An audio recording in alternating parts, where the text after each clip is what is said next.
So hello and welcome to this NPTEL course entitled 20th Century Fiction, where we're looking at Joseph Conrad's novel Heart of Darkness. We have already started with the text. We'll look at a certain section today, especially the section where Marlow goes and he gets interviewed by this mysterious Belgian company, which is to hire him to go to Congo for the ivory trade. Now, the reason why I've selected the scene is we talk about the neurosis in the whole process. It becomes a very automaton-like process where a company hires someone and then there's almost no human quality about this entire experience, which is something which makes it interesting for us, looking at the entire machinery of imperialism. Now, what that also is reflective of is the inhuman quality or the non-human quality of imperialism. It becomes almost an automatic process of exploitation, an automatic process of operation, which is obviously evident in the way in which the hiring takes place in this particular section. So, and among other things, this is also an important scene because it touches upon some of the contemporary concerns in Europe. Criminology, for instance, was a big thing. The whole idea of degeneration was a big thing. So all these pseudo-medical philosophies, the pseudo-medical thesis around criminology, degeneration, those are becoming more and more systematized in 19th century, late 19th century, which is the era in which this novel is set. And Marlow finds himself in a situation where the whole idea of going to Africa also poses a threat of degeneration, also poses a threat towards a certain kind of criminality, because obviously, as we all know today, the whole idea of degeneration and criminality was always conferred on the other, the non-European, especially the African, and who was considered to be savage, violent, animalistic, etc. So any proximity to the African wilderness, any proximity to the African native or the savage would always pose a threat for degeneration and criminality for the European. And this section where Marlow gets hired, and there's a sort of a medical test done to him as well in terms of determining his fitness to go and work for the Belgian company. So all that becomes part of a very complex cultural process where the non-European other was exploited, but at the same time he was feared. The non-European space was exploited, but at the same time feared for the possibility of degeneration and criminality. So criminology, which was sort of a pseudo-scientific discourse around that time, where criminality was equated with the skull size, with the size of the forehead, with teeth, with skin color, of course, etc. So we find how those characteristics were very heavily racialized. They're almost always non-white.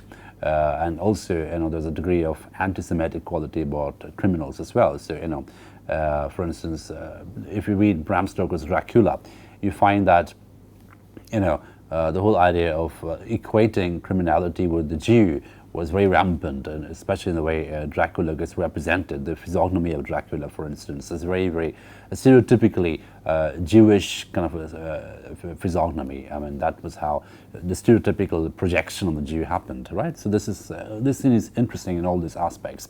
Now, the reason why this is important for us, because what we see through all these discourses, pseudo-discourses, this whole idea of the threat, the whole fear and panic of degeneration, etc., is that how darkness, which is to say ignorance or non-enlightenment and non-illumination, superstition for the matter, is very much part of the European phenomenon over here. It's not really located in Africa, but this whole idea about the confusion about criminality, the racism around criminality, the very regressive idea of the degenerate, etc. Now, all that exhibits darkness, darkness in terms of lack of knowledge, in terms of confused knowledge or confusion in knowledge, which is interestingly located right in the heart of Europe, right in Brussels, which is the site of the imperial machinery, where the imperial office is positioned, where it sends out the emissaries or the agents of the empire, down the Congo, down Ganges, down different parts of the world. But this is where the money comes back. This is where the capital grows. This is where the imperial capital happens and is operative. So to see darkness located there, to see pseudo-knowledge located there, to see automatism located there is obviously, didn't mind the fact, it's reflective of the fact that darkness is not really an anti or non-white phenomenon. Darkness is very much part of the white civilization as well, white Western civilization as well, which connects us back to the very beginning of the novel. If you remember, Marlow had started the novel by saying that this too, which was in Thames, the river Thames, the glorious river of civilization, he said, well, this too had once upon a time been a heart of darkness, which is to say that, the whole idea of darkness and light, civilization and non-civilization, these are very mutable categories, and these change all the time, right? And that's something which we come back to as we read this particular section. So I just dive into the text and we'll see how the very neurotic quality, the very automatic quality, the anxiety in the whole process is described and foregrounded and dramatized in some details. And I quote, this should be on your screen. A narrow and deserted street in the deep shadow, high houses, innumerable windows with Venetian blinds, a dead silence, grass sprouting right and left, immense double doors standing ponderously ajar. I slipped through one of those cracks and went up a swept and ungarnished staircase, as arid as a desert, and opened the first door I came to. So it just seems like a very, very non-human, non-metropolitan kind of a setting. It just seems like a desert, and it just seems like something of a mirage.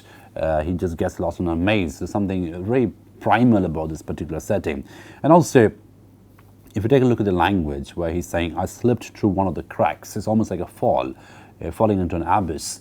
So moving up or navigating through the staircases, this Venetian blinds, very complex windows and doors, it's like falling into an abyss, falling down a crack and into an abyss, and that's something which Marlow is experiencing away and relaying it to his listeners. And opened the first door I came to. Two women, one fat and the other slim, sat on straw-bottomed chairs, knitting black wool. So again, this whole idea of two women sitting silently and knitting black wool is a very classical image of fate. Fate being a woman who knits wool, wool being obviously the passages of time, which is sort of, knitting and unknitting wool at the same time. So you're knitting and unknitting time at the same time. So fate becomes an entanglement of time and destiny. So it's a very classical Greek image of women knitting wool, becoming agents of destiny, agents of time, agents of fate. Right? And that classical kind of an imagery is used and reused away in a modern setting, which is obviously modern Brussels, the capital of Belgium, where Marlow finds himself about to be interviewed. Okay, they're sitting and knitting black wool. The slim one got up and walked straight at me, still knitting with downcast eyes. And only just as I began to think of getting out of her way, as you would for a somnambulist, stood still and looked up. So again, look at the wordlessness of the whole process, the emotionlessness of the whole process. She just walks up to Marlow, still knitting the wool, and only when Marlow is beginning to think that maybe she's sleepwalking, she's a somnambulist, and is about to move away from her direction, she looks up at that moment. Her dress was as plain as an umbrella cover, and she turned round without a word and preceded me into a waiting room. So again, the wordlessness is important, which is part of the neurosis over here. It has an automaton-like quality.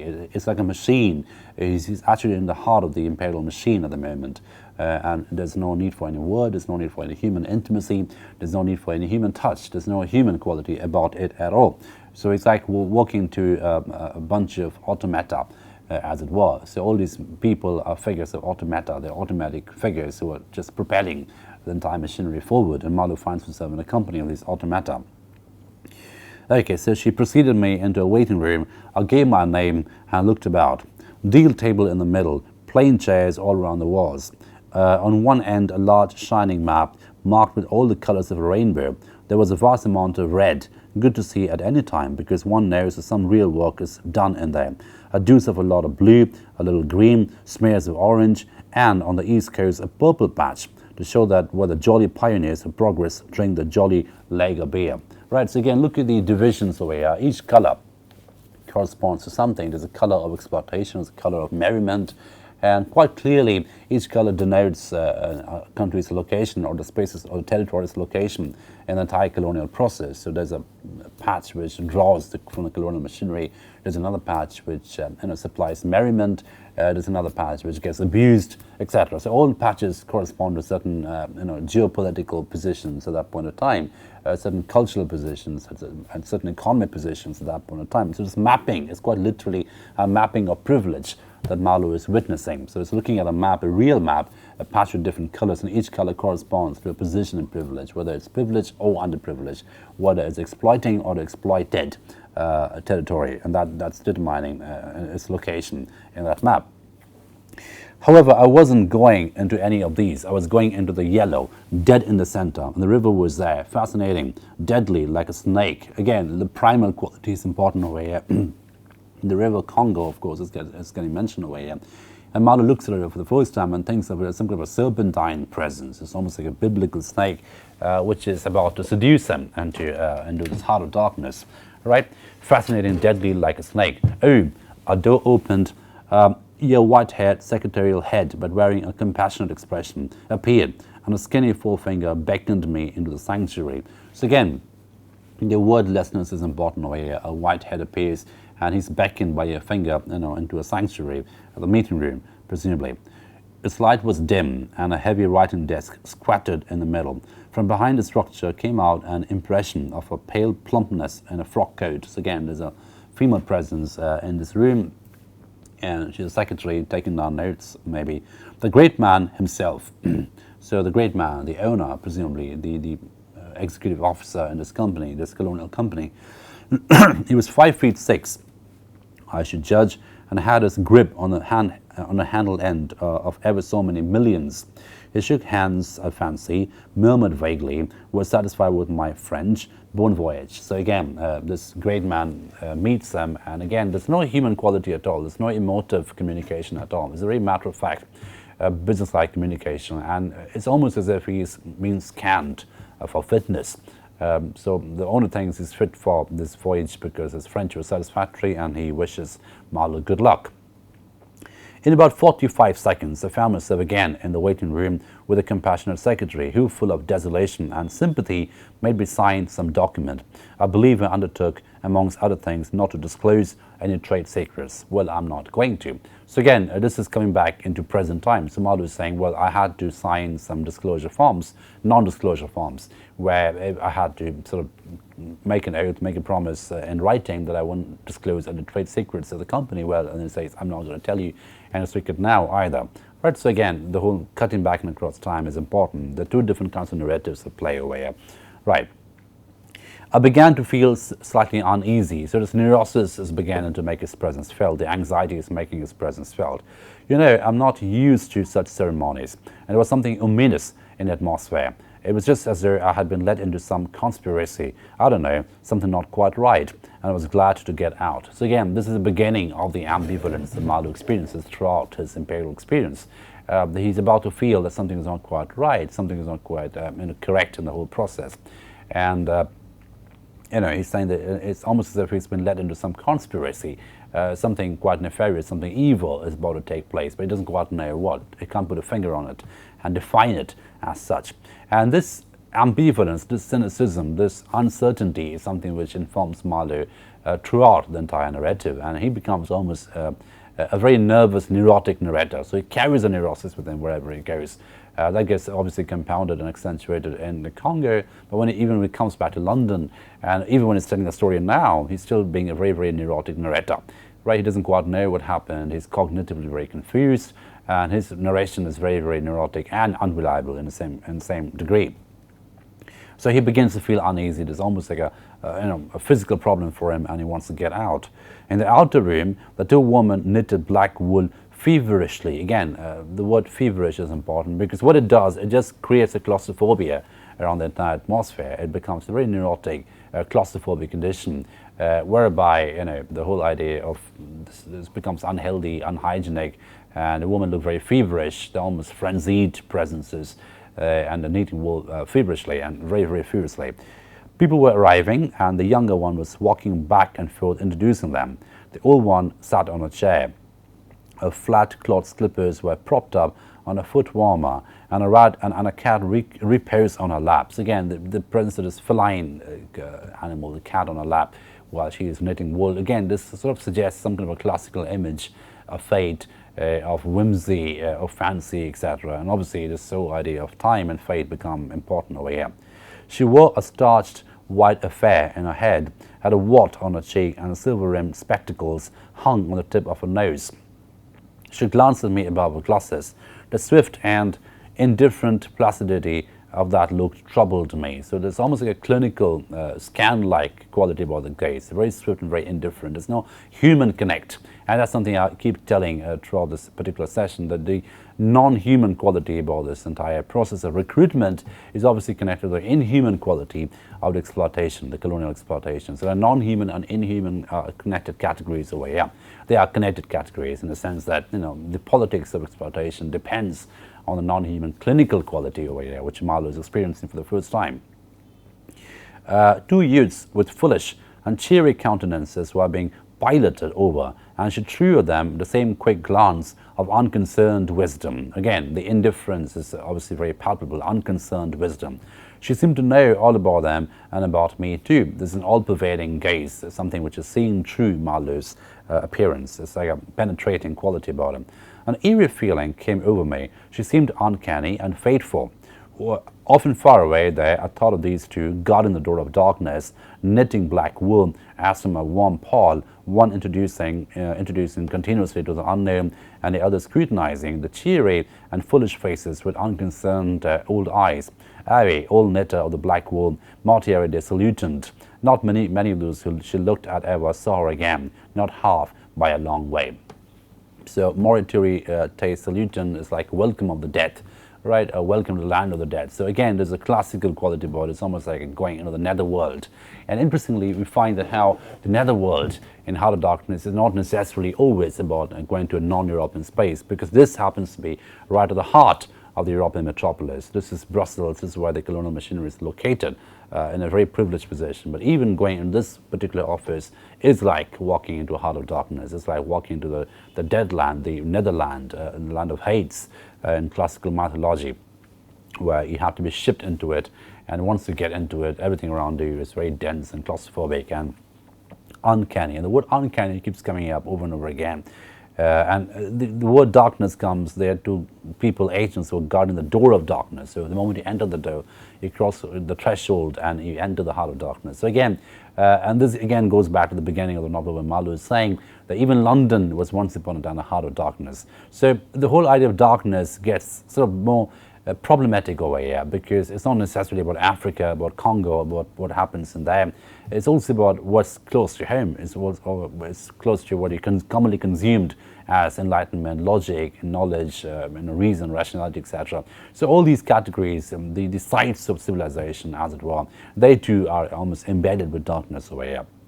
The classical categories are important. The classical mythology over here is important, because this is quite literally moving into Hades, netherworld, right? And Marlow has experience of moving into an uncanny space where everyone can see through everyone and no words are spoken. There's no human compassion. There's no human connect. Everything is like very wordless and automatic in quality. And that obviously becomes the machinery of colonialism with which the entire idea of imperialism is operative. And now we come to this very sort of social Darwinist medical knowledge or medical politics over here, which is important for us to revisit, because what's interesting is how the whole idea of racism, the whole idea of imperialism was sort of sanctioned to a large extent by medical science, contemporary medical science, which proved, quote-unquote, empirically, that the European brain was superior to the non-European brain, because the European skull size was different than the non-European skull size. So all the physiognomy markers of skull size, the shape of the forehead, the shape of the teeth, etc. So all this became markers of some innate cerebral qualities, innate faculty, innate mental situations like violence, civilization, domesticity, rationality, etc. So all these were equated or marked to some material markers, some physiognomy markers over here. And the doctor over here is obviously here to determine Marlow's fitness for the whole program.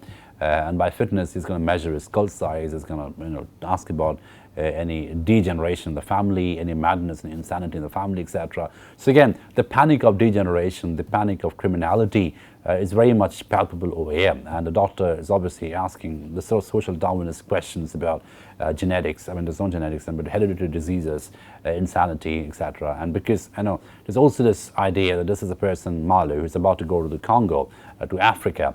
So he's going to go very, very close to what degeneration is commonly consumed as the non-white space, the other space, etc. So it makes sense, quote unquote, for the company to determine its medical fitness for the whole program. Again, very, very social Darwinist in quality.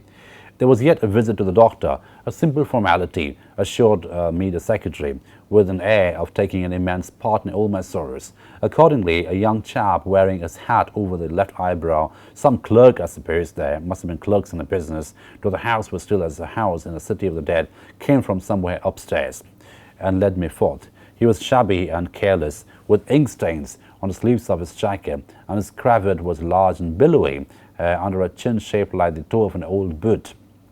It was a little too early for the doctor, so I proposed a drink, and thereupon he developed a vein of joviality. So they're about to get a little drink before the doctor arrives, and this guy, this very shabby-looking guy, maybe some kind of a doctor's underling or a doctor's assistant, he begins to open up to Marlow. As he sat over a vermouth, he glorified the company's business, and by I expressed casually my surprise at him not getting out there. So, he talks about the company's business in very, very positive terms. So Marlow asks him the obvious question, how come you are not there? Why are you not there in the heart of the empire, where the empire really is? He became very cool and collected all at once. I'm not such a fool as I look, quoth Plato to his disciples. He said sententiously, emptied his glass with a resolution, and we rose. Right, so again, look at the abruptness of this particular sentence. So when he gets more and more candid with Marlow, he talks about how positive the company's policies were, and then Marlow at some point innocuously asks him, well, if you're so convinced about the company, how come you're not there in the Congo? How come you're not there in Africa when you're making profit for the company? At which point his tone changes completely and very dramatically, and he says, I'm not as fool as I look to be. Right, and he finishes his drinks and he arose. He gets up. So again, there's something very clinical and sinister about this entire episode, and this is something which pervades the whole scene. The sinister, grey, mysterious quality about this whole enterprise of colonialism, and there's a translucent quality about it as well. Marlow sort of can't see through it entirely, but he sees himself being seen through completely. So he's like surrounded by machines, he's surrounded by all this gaze that very metonymically looks at him in terms of his fitness, in terms of his mental health, in terms of his ability to control the empire, etc. But he himself has very little idea, a very vague idea of his surroundings, right? And again, this is something which will continue in the Congo. Even when he's sailing down the Congo, he'll have very little idea of what's going around him, and that's something which we'll look at in some details when we come to that point. But even here, while supposedly the heart of civilization, the heart of knowledge, illumination, etc., he finds it very difficult to grasp his reality, to find meaning, to navigate with meaning with what's around him. And that's something which he keeps coming up against throughout the story. And now he goes to the doctor. The old doctor felt my pulse, evidently thinking of something else a while. Good for that, he mumbled, and then with a certain eagerness asked me whether I would let him measure my head. Again, this is was a very common practice among criminologists at that point of time. This whole idea of equating madness with a skull size, or with violence with skull size, etc. Because all these empirical markers, these metonymy markers, were very rampantly consumed as sort of accurate knowledge. And there was a theory of racism, a theory of European superiority, which was published and consumed palpably, which empirically proved and argued that the European was less prone to violence, less prone to insanity, less prone to murder than in non-Europeans. So again, this whole idea, this whole combination of statistics and biology, or this biopolitics of medical knowledge, is something that we see at very close quarters, from very close quarters away, which obviously accentuates or corroborates what is historically true, the collusion between biomedicine and imperialism, the collusion between medicine and imperialism, which produced the whole idea of biocapital or biomedicine, where medicine becomes racialized,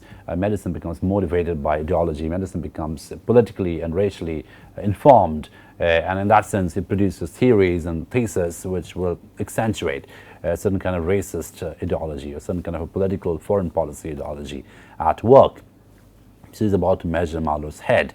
Rather surprised, I said yes, when he produced a thing like the calipers and got the dimensions back and front of in every way.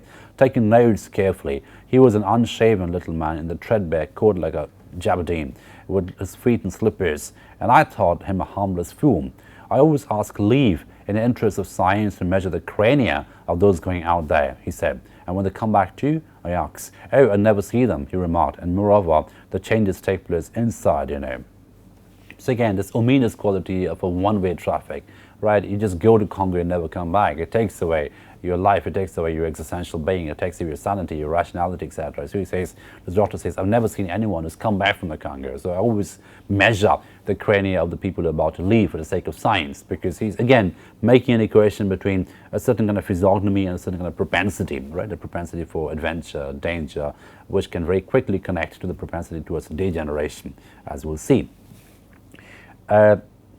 Okay, he smiled, as if at some quiet joke. So you're going out there, famous, interesting too. He gave me a searching glance and made another note. Ever any madness in your family? So again, this becomes a series of hereditary questions about Marlow's chain in the family, if there's any madness or not. He asks in a matter-of-fact tone, I felt very annoyed. Is there a question in the interest of science too? It would be, he said, without taking notice of my irritation, interesting for science to watch the mental changes of individuals on the spot. So again, this whole idea of changing in the brain becomes interesting. Are you an alienist? I interrupted. Every doctor should be a little. So again, alienist, this belongs to a particular science of knowledge, which is again a very complex mixture of some pseudo-spiritual thing, at the same time some pseudo-medical thing, which was rampant at that time, along with criminology, along with degeneration, panic, in late 19th century. I have a little theory which you messieurs who go out there must help me to prove. This is my share of the advantages of that my country shall reap from the possession of such a magnificent dependency. The mere wealth I leave to others. Pardon my questions, but you are the first Englishman coming under my observation. I hastened to assure him that I was not the least typical. If I were you, said I wouldn't be talking like this with you. What you say is rather profound and probably erroneous, he said with a laugh. Avoid irritation more than exposure to the sun. Adieu. How do English say? Oh, goodbye, goodbye, adieu. In the tropics, one must be before everything, keep calm. He lifted a warning finger.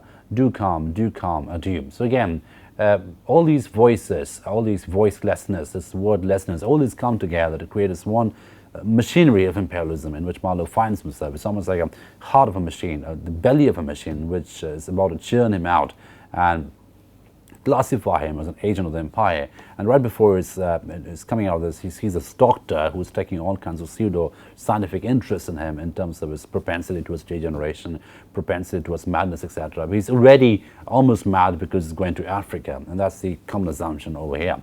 Right, so again, look at the collusion between medicine and colonialism, but medicine and economy over here, which is obviously creating this biocapital. So this doctor becomes a very symbolic presence over here. He's voicing contemporary concerns about insanity, panic, degeneration, etc., which was obviously quite heavily racialized in quality. One more thing remained to do, to say goodbye to my excellent aunt. I found her triumphant. So again, the aunt is a person who made this contact from Marlow, and and he goes and sees her aunt, but she's the only presence in this entire novel who has some kind of female assertion, some kind of female voice, right? Everyone else in this entire novel, all of the females in this novel are already spoken to, either spoken to or spoken about, as in the case of Marlow's intended and his African mistress. But the aunt in Marlow, he seems to have, aunt in Marlow, he seems to have some kind of an assertive agency over here. I had a cup of tea, the last decent cup of tea for many days, very, very English, and in a room that most soothingly looked just as you would expect a lady's drawing room to look. We had a long, quiet chat by the fireside. In the course of these confidences, it became quite plain to me that I had been represented to the wife of the high dignitary, and goodness knows of how many more people besides, as an exceptional and gifted creature, a piece of good fortune for the company, a man you don't get hold of every day. So again, this whole idea of him becoming an asset to the company, he learns that this is the way he's been projected to the company. And also look at the way in which this is how the human commodification takes place. He's an asset to the company. He's an instrument, a tool to the company, which will reap them lots of benefits, reap them lots of profit, which manufacture privileges for them. That's how he's been presented to the company, right, as a commodity, as a very useful commodity. Good heavens. And I was going to take charge of the 2-penny, half-penny river steamboat with a penny whistle attached. So he's going to be in charge of this very shabby little steamboat with a very shabby crew and a little whistle. It appeared, however, I was also one of the workers with a capital, something like an emissary of light. Again, the worker with a capital W is important because he's an agent of the empire. And the agent, obviously, is a very loaded word.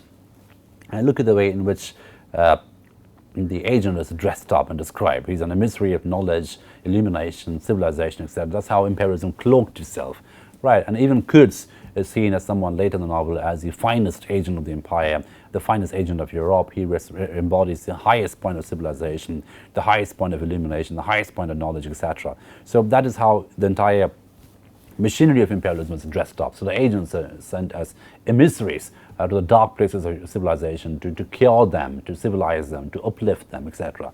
Right? Something like an emissary of light, something like a lower sort of apostle. Again, very biblical quality about the entire description is important for us. There had been such a lot of rot let loose in print and talk just about that time, and the excellent woman living right in the rush of all that humbug got carried off her feet. And this is where the cynicism of Marlow comes in, and he realizes that all this is rubbish. The whole idea of the imperial agent as being the emissary of light, the emissary of education, the emissary of civilization was just circulated in print media and consumed uncritically by all the people. And my aunt, Marlow says, my aunt is someone who's very unquestionably consumed it, and she's a believer in that narrative of imperialism being a civilizing mission as an emissary of light, etc. So she got carried off her feet. She talked about weaning those ignorant millions from their horrid ways, till upon my word, she made me quite uncomfortable. I ventured to hint that the company was run for profit. So again, this is a very clear incongruity in terms of narratives, in terms of perspectives over here. And again, this is quite gendered as well, and this is something will come back at the end of the novel as well. Marlow's aunt seems to be a consumer of the knowledge, of the belief that imperialism was a noble thing, it's a very Christian thing, it's a very biblical thing. The white agents are going out there to rescue the horrid people from the horrid ways, etc. And all this talk about imperialism being a civilizing mission, imperialism being a emissary-like quality, imperialism being a educational mission, an educational enterprise, makes Marlow uncomfortable, because he's already seen the heart of darkness to a little extent, to a significant extent. When he goes to the Brussels office, that's where you're seen where the entire machinery of imperialism works. And he knows for a fact that this is a company just out there to make profit, and he's trying to hint that to his aunt, that all that talk about, all that humbug, all that rubbish, that rigmarole about imperialism being a civilizing mission, about an educational mission, about an enlightening mission, is quite opposite to the fact that it's also a profit-making mission. The company runs on profit, which is to say that it's quite mercenary in quality. It's more mercenary and less missionary in quality. And it is probably got more to do with profit making for the white company, for the white European company, than for the upliftment of the poor African souls, which is the narrative that is consumed by the aunt over here.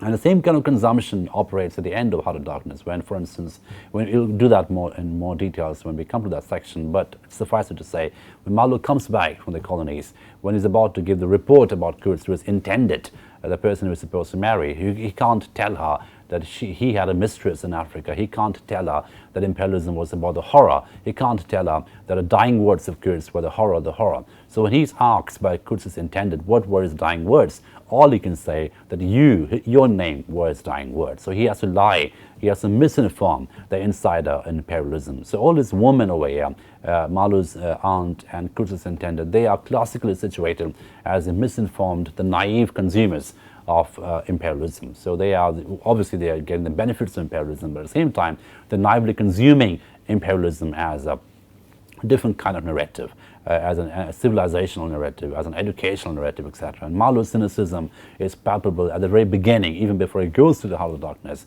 even before he goes to Congo. He already knows this is a Heart of Darkness. He already knows that any glorious understanding of imperialism is probably a wrong thing. It's not a glorious enterprise at all. It's a very inglorious enterprise. And an inglorious quality of imperialism is something which Heart of Darkness constantly foregrounds and describes. So he ventured to hint that the company was run for profit. So it's not really about a noble mission at all. It's a profit-making machinery, and it's trying to tell the aunt that. You forget, dear Charlie, that a laborer is worthy of his hire, she said brightly. It's queer how out of touch with truth women are. So again, look at the gendered quality of truth over here. It's almost sexist in quality that women are out of touch with truth because they are misinformed by the men who are running the empire. So the men come back from the colonies and they misinform the woman, they lie to the woman, and that's how the women keep naively consuming the narrative of imperialism as a worthy mission, as a noble mission. They live in a world of their own, and there has never been anything like it, and never can be. It is too beautiful altogether, and if they were to set it up, it will go to pieces before the first sunset. Some confounded fact we men have been living contentedly with ever since the day of creation would start up and knock the whole thing over. So this is a very misogynistic take on the woman's position in Heart of Darkness. But this is also the way the woman was misinformed in that kind of a cultural setting, where they became the naive consumers of imperialism being a civilizing mission, imperialism being a Christian mission, etc. So any refutation to that would, according to Marlow, would completely unsettle their little beautiful world, the bubble world of nobility and Christianity, etc. Right? So this is how imperialism dressed up. This is how imperialism manufactured and redescribed itself through all these lovely little beautiful clothes, quite refuting, quite disguising the fact, quite effacing the fact that it was actually a profit-making enterprise, a naked mercantile enterprise. So the naked mercantile quality of imperialism is disguised, and what gets foregrounded and what gets consumed by this misinformed insiders like Marlow's aunt is a Christian mission, is a noble mission, is a civilizing mission, and that becomes, and that's a cynical perspective that Marlow is taking at the moment. After this, I got embraced, told to wear flannel, be sure to write often, and so on, and I left. In the street, I don't know why, a queer feeling came to me that I was an imposter. So again, this becomes a very important point where he knows he's about to pretend something big. He's about to carry on a magnificent pretension, a spectacular sham, which is imperialism, right? So he's about to become an agent in that spectacular sham. He's about to pretend something that he's not. So the feeling of being an imposter comes to him, and this is what connects him to the hollowness of his knowledge. At the end, we'll talk about how the only enlightenment that he gets is negative enlightenment. He's paradoxically a seer, paradoxically a prophet, because he realizes how hollow this entire knowledge is, whereas people like his aunt, people like Crusoe's intended, they keep consuming the glory of the imperialism, where he knows for a fact that there's no glory at all, and his awareness of hollowness is what makes him substantial as a prophet, ironically. So the only knowledge available is the knowledge of nothingness. The only knowledge available is the knowledge of darkness. The only enlightenment available is the knowledge of anti-enlightenment, and that's what Heart of Darkness is all about. So this whole position of being an imposter comes to him. It itself makes him uneasy. One thing that I, who used to clear off for any part of the world at 24 hours notice, with less thought than most men give to crossing the street, had a moment, I wouldn't say of hesitation, but of startled pause before this commonplace affair. So before that, he was an adventurer. He would just go out and travel different parts of the world. But for the first time, he's working for a colonial company, and that's what's making him a bit uneasy. The best way I can explain it to you is by saying that for a second or two, I felt as though instead of going to the center of a continent, I were about to set off to the center of the earth. So again, this is the underworld image comes up again. He's about to think that he's about to go into the underworld. Instead of the center of the continent of Africa, he's about to go somewhere very dark, somewhere where no illumination reaches. I left in a French steamer, and she called in every blamed port to have out there. As far as I could see, the sole purpose of landing soldiers and custom house officers. So it was this old French steamer who kept picking up all kinds of customs officers and soldiers. I watched the coast. Watching a coast as it slips with the ship is like thinking about an enigma. There it is before you, smiling, frowning, inviting, grand, mean, insipid, or savage, and always mute with an air of whispering. Come and find out. So this enigmatic quality about this whole enterprise begins to make its presence felt. It's an ever-receding kind of a threshold. This one was almost featureless, as if still in the making, with an aspect of monotonous grimness. The edge of a colossal jungle, so dark green that to be almost black, fringed with white surf, ran straight like a ruled line far, far away along a blue sea whose glitter was blurred by a creeping mist. The sun was fierce. The land seemed to glisten and drip with steam. Here and there, greyish-whitish specks showed up, clustered inside the whole surf, with a flag flying above them perhaps. Settlements some centuries old and still no bigger than pinheads on the untouched expanse of their background. We pounded along, stopped, landed soldiers, went on, landed customs house clerk to levy toll in what looked like godforsaken wilderness with a tin shed and a flagpole lost in it, landed more soldiers to take care of the customs house clerks, presumably. So again, look at the monotony in the entire thing. It's about soldiers and customs house officers, soldiers protecting customs house officers, and customs house officers stationed because of soldiers. So it's like the absurdity of the whole enterprise begins to make its presence felt. The meaninglessness, the mechanical way in which this journey begins is something which is described in great details. And the whole idea that God-forsaken wilderness becomes important. It's like an abundant thing. You know, it's exhausted, it's abundant, it's completely liquidated. It's like a shutdown of spiritual sustenance, and that's why it's traveling. Some, I heard, got drowned in the surf, but whether they did or not, nobody seemed particularly to care. So this great, massive, spectacular indifference to any human concern, to any human emotion, is what determines and characterizes this entire machinery of imperialism, something which Marlow experienced right at the heart of Brussels' office. No one seemed to care about anyone, right? And this complete carelessness, this complete indifference to any human concern is what marks, like I said, the whole profit-making enterprise of imperialism, which ironically is never really realized that someone like Marlow's aunt, who still thinks of imperialism as a grand, noble Christian enterprise and his company as being an emissary of knowledge, an emissary of enlightenment, etc. They were just flung out there, and on we went. Every day, the coast looked the same, as though we had not moved. So again, this immobility is important over here. It seems as if he's not moving at all. There's a stationary, claustrophobic quality about this entire enterprise. He's just moving on without realizing he's moving. He's just stuck in some limbo, and that limbo quality is important for Marlow over here. Okay.